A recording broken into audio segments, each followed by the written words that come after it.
Right now, very happy to welcome back to the show Markos Moulitsas. He's the founder of Daily Kos and Vax Media, author of several books, including Crashing the Gate, Netroots, Grassroots, and the Rise of People-Powered Politics. Markos, how are you, my friend? Doing great. Thanks for having me on. Such a pleasure. Sure. Thanks for being here, my friend. Big day. So what do you think? Electoral College vote? You feeling good? Trump promises winning. He's delivering. I've been working in politics for the last 20 years, and I've been a political junkie for my whole life. And I don't think I ever paid attention to Electoral College casting day. Me too. I was live streaming it today before I knew it was on TV. I was watching Pennsylvania, but come on, get to it, vote. And, this is how crazy Trump made us. What a crazy year, for sure. Well, what do you think? So now it's done for this.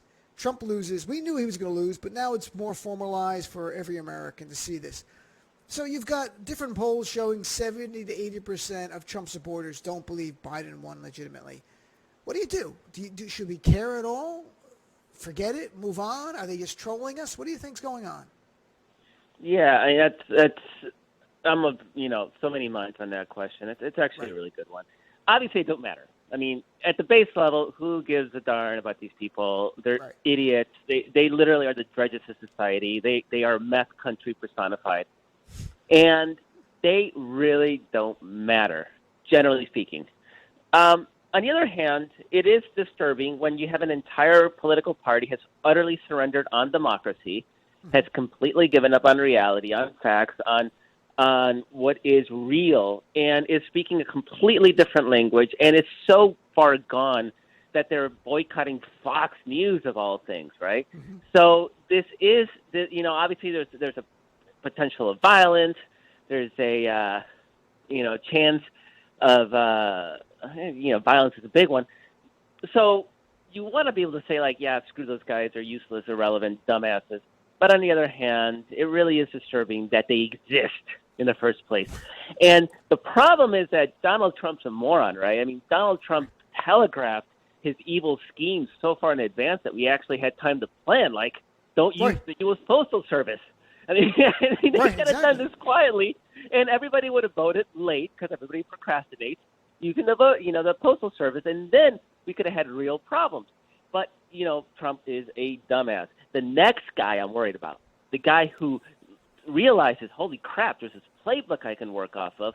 I can do what Trump did, but I'm going to be smart, and I'm going to be quiet about it. And he's somebody like Putin, right? Somebody who's going to be smartly wield at politics. That's who I'm worried about. So the fact that these people exist is a problem for American democracy. It is if they're willing. It depends who you look at. There's another poll at CBS that came out Sunday saying 50% of Trump supporters said if he loses the Electoral College vote, then he should concede. So you're like, well, okay. So now you're breaking it down from 70s to 50%. Sort of going, well, it's a legitimate win, then you should go. Still 50%, no matter what you do, they're not going to care. So I wonder if just naturally some of that percentage of those people who say, look, if he wins Electoral College, he's the president and Trump should concede, if they come over to Biden on policy. Because tonight Joe Biden's speech, and what we saw some previews of it, is going to be about uniting the country and healing us. I mean, I love the rhetoric, but is it a fool's errand? Is it just sound nice? Or do you think there's any chance he can peel away some sliver of the Trump base to come over? I mean, if you're talking about come over to become Democrats, then I think that would be a fool's errand, right? That's not going to happen. If it's a question of just, I actually think the more likely scenario is people look at Joe Biden. And I mean, imagine if this was Kamala Harris president or Elizabeth Warren or Cory Booker, right? We're talking about a boring old white guy, right? I mean, if they can't sort of defuse their brain over the boring white guy who looks like every other boring white guy that's been president, except for Barack Obama and Donald Trump, who's not boring, for sure. And he's not white. But I mean, so I don't know if they'll buy it. I don't think any real Trump supporter is going to really be like, okay, I'm going to give Joe Biden a chance. But I'm kind of hoping that they just turn off. They just hit that off button, right? Like, you know what?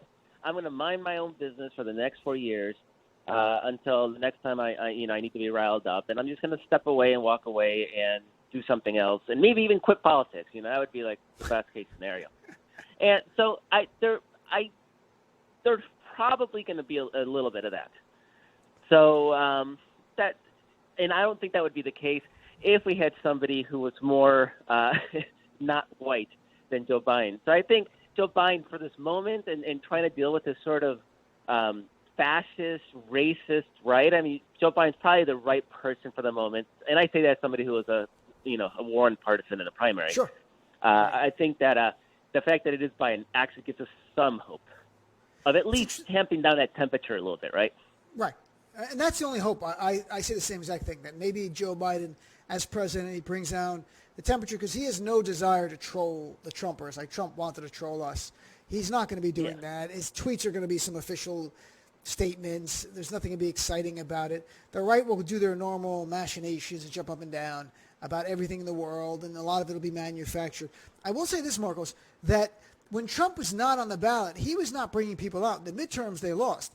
Even the off-year elections. Even when he went down and campaigned in Louisiana and in Kentucky for the Republican candidates for governor, he couldn't deliver red states to candidates. So if he's not on the ballot, some of that base history shows us, they don't check in. They're not around. So I wonder if it's going to make it easier for us to win, because I want to talk to you, obviously, about January 5th in Georgia. Do you think him not being on the ballot there is going to be helpful, or do you think that the GOP, well, let's leave it there. What do you think, him not on the ballot? How does it play out? Yeah. I have this. I've been writing about this quite a bit lately, actually. I have this theory called the hidden deplorable vote. Okay. And the hidden deplorable vote is it can't be caught by polling, right? Pollsters missed it in 2016 and 2020, undercounted Trump's support. Pollsters were fine in 2014 and 2018 and 2019, and any election where Donald Trump is not on the ballot, right? So that sort of gives you a clue that these people really are Trump-only voters. Now, the sample size is small. We're talking 4 years. So there's a big question mark over what the shape of American politics in the next several years is going to be without Trump on the ballot. So the question is, if these people come out for Republicans, then then I think we're in trouble, because the way the Senate is set up, the way that gerrymandering is in the House is going to favor rural white regions of the country. So these people, when they turn out, they hurt us. So I'm hoping, like you said, that they don't. And we'll find out here on January 5. We literally have a case study. Because here's one of the crazy things about this election. Georgia. Donald Trump won Georgia by 5 points in 2016, 5 percentage points. He then added to that 360,000 votes. His vote total went up over 15% in 4 years, right? In any political universe, Trump should have won the state and should have won it easily. So I go from 5% victory, and you add another 15% worth of votes. How do you lose? Well, Democrats turned out 600,000 new votes. That's Stacey Abrams and all her allies doing that incredible work that they're doing there. So at that point, the question is, can we keep our base out? And I actually think, just when we drop off, I think we keep the bulk of ours. Does he keep the bulk of theirs, right? Do Republicans keep that Trump support, those 360,000 new voters? So we're about to find out. I don't know. It's a good question. I hope not. That's a great way of breaking it down. And also, when I look at, Donald Trump got millions of more votes than he got in 2016 and 2020. But in terms of percentage, when all the votes rose at the same time, he actually only got less than 1% more of the total vote than he did last time, because a ton of more people came out. So it's a different world. It's a different landscape they were dealing with.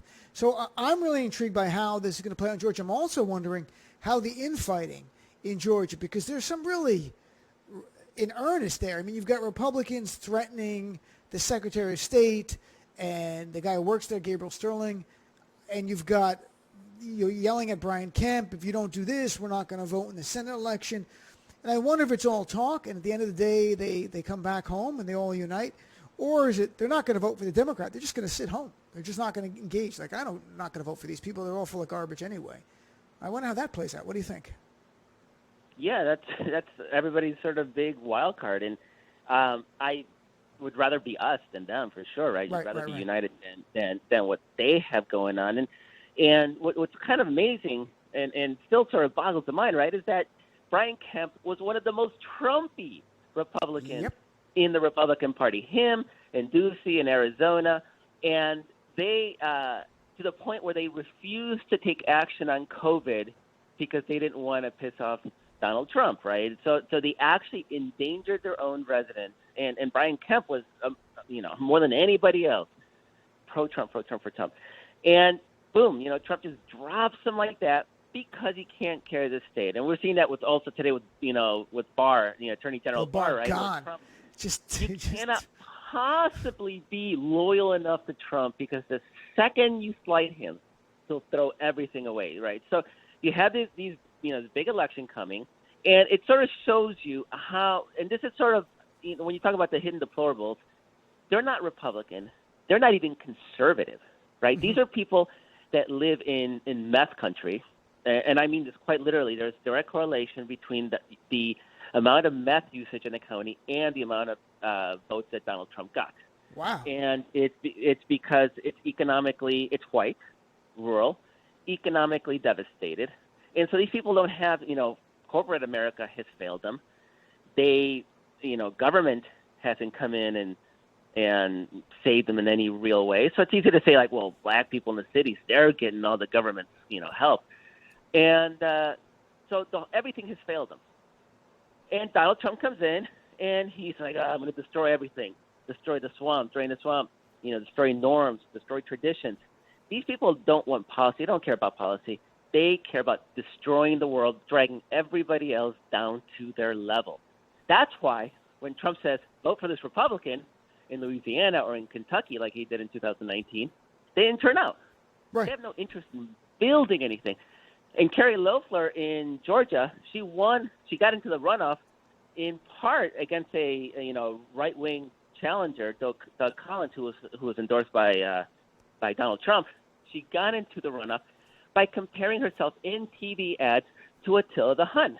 Mm-hmm. Now, what is there a Hun civilization? Have you gone to any Hun ruins? Watched any Hun art and culture and philosophy? Right. No, they're known for destroying and raping and extorting, right? So this was so perfectly on brand. And so, Trump isn't even trying to help Loeffler and Purdue in Georgia right now. I mean, we went under the campaign, really, it was a Festivus, airing of the grievances. It was a grievance rally. It was just he gave them like 1 minute each to swear their loyalty to him in public. That's what they did. And they were the crowd was chanting at them, defend Trump or whatever it was, something like that, fight for Trump. I think they were cheering at them, fight for Trump. And these people were like, these aren't our people. These are Trump's people. They're not Republicans. You're right. They're Trumpers. Yep. It's interesting. So it makes it really hard for Republicans then how do you win these people who really have no interest in building? They're not interested in policy. They're not interested in institution building. They're just interested in tearing stuff down. And so Trump is great at that. And someday, like I said, I'm worried about the next person who comes in and taps into that more effectively and more smartly. I wonder who would be the heir apparent in all that. I don't know who that would be. I mean, not Donald Trump Jr. He thinks he is. It'll be interesting to see how that plays out. I agree with you, Markos. Well, tell people a little bit. Daily Kos, you guys have been raising money to help the race in Georgia. How have you been doing that? What kind of donations have you been getting? So, Daily Kos raised, over $10 million for candidates this entire cycle. We're at $2 million for the Georgia runoff as of last week. And Georgia this is kind of a special race for us as an institution because we were the first people to endorse John Ossoff when he ran for Congress back in 2017. It was right after Donald Trump got elected. And this was a district that the previous incumbent had won by like 30 points, right? So the party wasn't interested. All the traditional liberal groups were not interested. But we're very data-centric, very data-oriented. And our data people took a look at the district, and we saw how the suburbs were shifting heavily towards the Democrats. And this is a prototypical suburban district. So we went all in, and we raised John Ossoff's first $1 million back in 2017 when people were looking at us like we were crazy. What are you doing? And, John Ossoff lost that race by like 2 points. And then we won that race in 2018 and held it this year as well. So, John Ossoff now is running for Senate. And so it feels, I think, for us as an institution and for our community, it's like we got to finish the job we started. So we were the first on that bandwagon, John Ossoff bandwagon.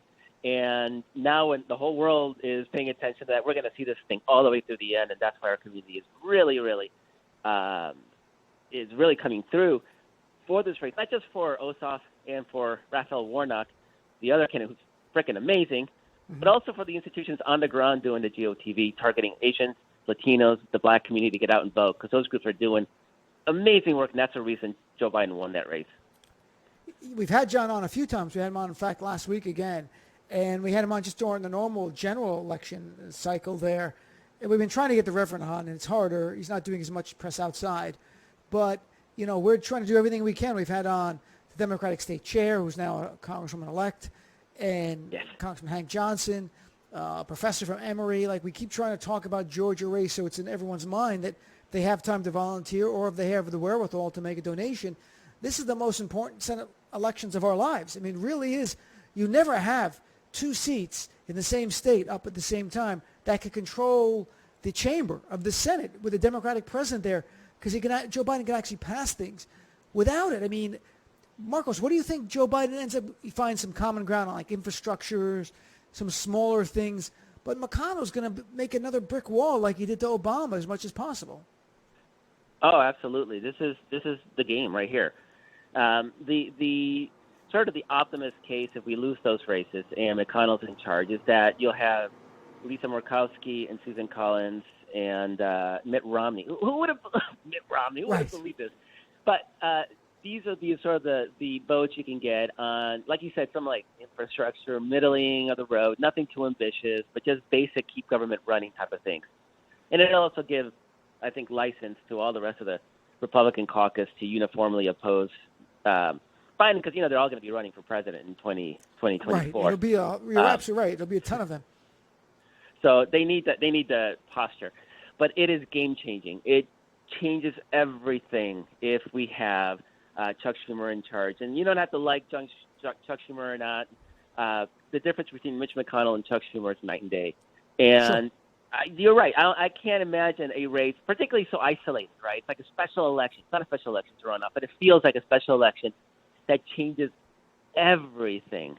So, and the thing, it's so winnable, right? Because we won. Yep. Biden won Georgia. But he only won it by 11,000 votes, right? So it's winnable, but it's... There's a path there. There's a roadmap there. And I'm so, you know, when I talked to John, I was asking about the synergy of him and the Reverend running. You know, they're bringing different constituencies beyond the regular Democratic base out. Together, they're like a running mate ticket. It's like it really complements each other really well, which I think makes me feel this is winnable, because it's hard for a Democrat. You see our history in Georgia winning a runoff. This is a little different. This is really unique. Yeah, the runoff in Georgia is literally, it's a Jim Crow law. It was designed to keep black people from winning statewide races. And it would be beautiful irony if it this time it's actually used to win, you know, have an African-American win that race. I'm going to do a quick plug. DailyKos.com/GOTV, get out the vote /GOTV. We have get out the vote efforts for Georgia from the Georgia Democratic Party, John Ossoff, Raphael Warnock, different organizations that are working with the Asian groups. So if you go to DailyKos.com, DailyKos, KOS/GOTV, and pick one, like, you know, no matter which one, because this is the kind of race where every single vote is going to matter. I don't even know why anybody's polling it, right? Every poll's like, it's tied. Of course, I know. It's tied. What is it exactly? It's just a turnout election. I see the poll. I mean, it's good to see them that they're the margin of error all the time, but that's the race. We all know it. Last thing, Markos, because you've been doing a lot of grassroots stuff over the years, obviously, with Daily Kos and your work. My goal is to keep people active after Trump is gone. He's been easy as a lightning rod because he's horrific. I mean, we had a fascist white supremacist in the White House. You know, it united so many people. But I want to keep people active. I don't mean just listening to my show. I mean active on issues so that we're there in the off-year elections. I mean, next year we have Virginia and New Jersey governorships up. It's important to win those again. And the list goes on. Also local races and on policy fights, which we're going to have so many against the Republicans, sometimes even against Joe Biden on issues. Any suggestions on a practical level to keep people active? I mean, I think Donald Trump's going to help because he's not going anywhere. So just the fact that he exists, it's going to continue to help sort of unite the party. I would add all the things you talked about were important. You're talking about Virginia and some of these off-year elections. There's going to be special elections, of course. Yep. There always is. But here's a big one: is that in 2022, it's the first midterm of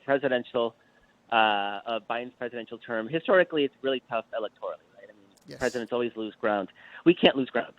We cannot lose ground. But we have a Senate map that actually it's really winnable for us. Problem is, it's all the battleground states. It's literally the same battleground states. We got to go back to Arizona. We got to do Georgia. If we win Georgia, Georgia's going to be up again. Either way, Georgia's up again. Pennsylvania, Wisconsin, Iowa. We got to beat Ron Johnson. It is the exact frickin' and. But here's the thing: if we win, if we can get a working majority, not a 50-50. 50-50 just sort of lets us, be in a ball game. If we get a working majority, D.C. can be a state. Puerto Rico can be a state. We can actually change this country in a way that fundamentally starts to erode the institutional advantages that Republicans have in the Senate, in the Electoral College. So it is so critically important. And we got killed in 2010, Obama's first term, because people thought, oh, we won the election and we're good. Yep. Our job's done. And they started relaxed. And some people relaxed. Some people were like, oh, he didn't work. He didn't, give us health care fast enough. Or it's like there's a time to be pragmatic and there's a time to push. And right now is the time to we've got to really bribe these Republicans. And if they can't get the Trump vote out in 2022, we have an advantage. And if they do get the Trump vote out, we can't lose ground. I mean, that's sort of the bottom line. And then the third thing we can accomplish with a real Senate majority, and that's we can expand the Supreme Court, because this 6-3 Supreme Court is going to be a killer for us for a long time unless we reform the Supreme Court. Markos, I appreciate chatting with you, my friend. It's great, your insight of years of doing your work at Daily Kos and all the other activism. And if people want to find out again more, what's the website about volunteering or doing anything with the elections with GOTV? Yeah, so it's dailykos.com, dailykos.com/GOTV. That sounds for Get Out the Vote, GOTV. So dailykos.com/GOTV. And we have several organizations you could partner with to either make phone calls or text messages to people. There's different ways to be involved. So just pick one, because every vote's going to matter. I agree. Thank you, Markos. Thanks for spending some time with us. I appreciate it. Look forward to chatting with you in the future. Such a pleasure. Have a great day.